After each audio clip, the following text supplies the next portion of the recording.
Sur le marché d'Adjamé, les affaires continuent, quel que soit le climat politique. Il faut bien se nourrir même quand on a deux présidents. Mais l'affrontement entre les camps Ouattara et Gbagbo commence à se faire sentir sur les prix des marchandises, comme l'a constaté cette vendeuse auprès de ses fournisseurs. Avant, le kilo de crevettes, on prenait ça à 7 500. Maintenant, c'est monté à 9 000 le kilo. Les clients ne viennent plus. Quand ils viennent, se plaignent que tout est cher. Poisson, viande, même la bouteille de gaz, les prix de certaines marchandises de base ont quasiment doublé en quelques jours.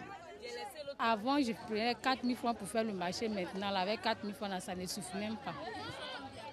Nous me faut au moins à peu près 6 000 francs pour faire le marché maintenant. On traverse une crise qui est assez difficile et ici, il faut encore gérer les prix exorbitants alors qu'il y a des choses qui peuvent rester quand même stables.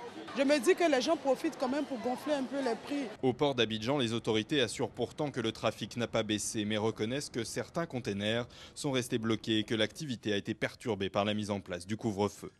Il y a eu des petites perturbations qui ont fait que les opérateurs ne sont pas venus chercher les marchandises. Mais depuis le lancement, depuis la relance, depuis cette paix, n'est-ce pas, qui est en train de se faire voir, les marchandises sont enlevées.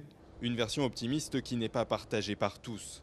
Dans Abidjan, les hôtels font grise mine, enregistrent annulation sur annulation, tandis que la filière cacao, qui représente 40% des recettes d'exportation du pays avec le café, tourne au ralenti. Durement marquée par une décennie de crise politico-militaire, l'économie ivoirienne espérait tourner la page à l'occasion de l'élection présidentielle. Son résultat, et le blocage politique qui en a résulté, menace aujourd'hui la fragile reprise qu'elle connaissait depuis 2 ans.